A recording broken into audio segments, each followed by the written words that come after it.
नमस्कार शेतकरी मित्रांनो. तर आज आपण आपल्या PNR पेरूच्या बागात आहे आणि बागाची छटणी झालेली आहे, खत वगैरे टाकून झालेलं आहे.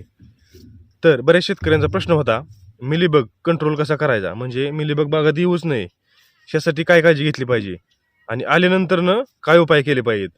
तर ह्या महत्त्वाच्या विषयावरती आपण बोलणार आहोत.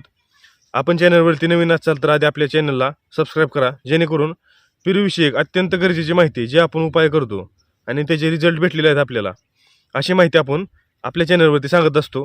त्यामुळे आधी आपल्याला लाईक करा आणि सबस्क्राईब करा. तर महत्त्वाच्या व्हिडिओला आपण सुरुवात करत आहोत. झाडाची काळजी,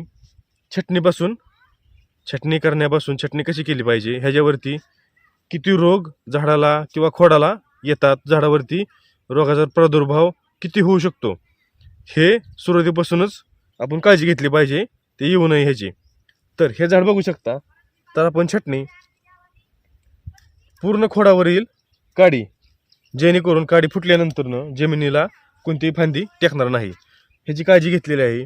त्यामुळे पूर्ण खोड मोकळं ठेवलेलं आहे, जेणेकरून खोडावरती पूर्ण सूर्यप्रकाश मिळेल आणि खोडावरती कोणत्याही बुरशीची आणि रोगाची वाढ होणार नाही.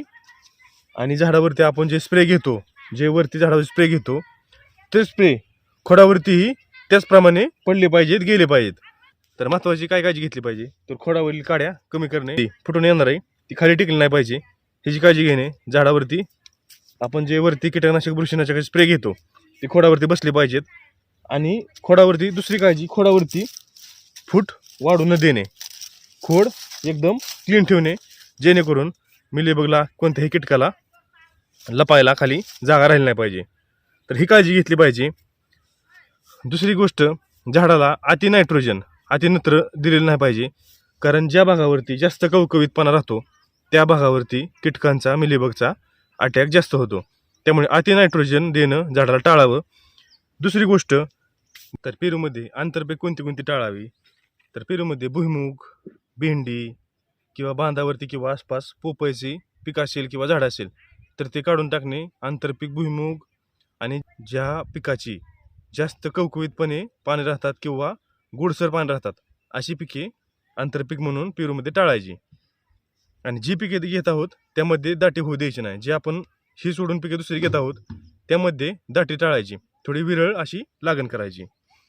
आणि आसपास गोड पिके का टाळायची, जेणेकरून त्या गोड पिकाला किंवा त्या पानांना मुंग्या खाण्यासाठी येतात आणि त्या मुंग्यांवाटे आपल्या रानात, पेरूच्या झाडावरती, पेरूच्या बागेत मिलीबगचा प्रादुर्भाव जास्त होतो.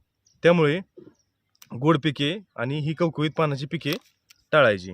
दुसरी गोष्ट, आणि स्प्रे कोणते घेतले पाहिजेत आलटून पलटून, तर निमतेल हा स्प्रे रेग्युलर ठेवला पाहिजे, जेणेकरून त्या कडवटपणामुळे मिलीबग आणि मुंग्यांचा प्रादुर्भाव लांब राहील. तर हा स्प्रे रेग्युलर ठेवला पाहिजे. रानामध्ये खोडाभोवती आपल्याला मल्चिंग टाकता आलं तर ठीकच आहे, किंवा पाचोटाने आच्छादन करणं गरजेचं आहे. एकदम खोडापाशी फूट वाढू न देणे. आणि दुसरी गोष्ट, झाडाच्या आसपास आच्छादन करणे, गवत न वाढू देणे.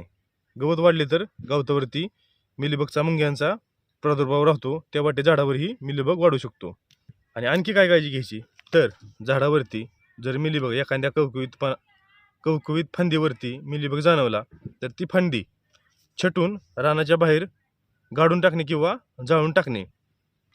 आणि ह्याच्यावरती रासायनिकमध्ये कोणते स्प्रे घेऊ शकतो, तर बिप्रोफेजिन 25 SC, तर हे बाहेरचे फ्लोटिस ह्या नावाने येते, तर हा तुम्ही स्प्रे घेऊ शकता. दुसरा स्लेअर प्रो, त्यामध्ये थायमेथोक्सोम 30% हा घटक आहे, ह्यामुळेही मिलीबग कंट्रोल होऊ शकतो. आपण ते ड्रिंचिंगही करू शकतो आणि झाडावरती स्प्रेही घेऊ शकतो.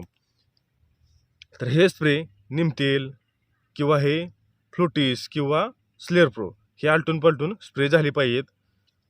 आणि प्रादुर्भाव झालाच तर आपण हे जे स्प्रे केलेले आहेत ते उन्हाचे स्प्रे टाळायचे. जर आपल्या बागेमध्ये कळी उमलण्याची प्रोसेस चालू असेल किंवा कळी उमललेली असेल, सेटिंग होत असेल, तर त्या पिरियडला आपण हे स्प्रे उन्हाचं घेणं टाळायचे, जेणेकरून मधमाशी किंवा चांगल्या कीटकांना काही हानी होऊ नये. तर हे स्प्रे दिवस मोळताना 5-6च्या पुढं घेतले तर आपल्याला चांगले रिझल्टही देतील आणि चांगल्या कीटकांना हानीही पोचणार नाही.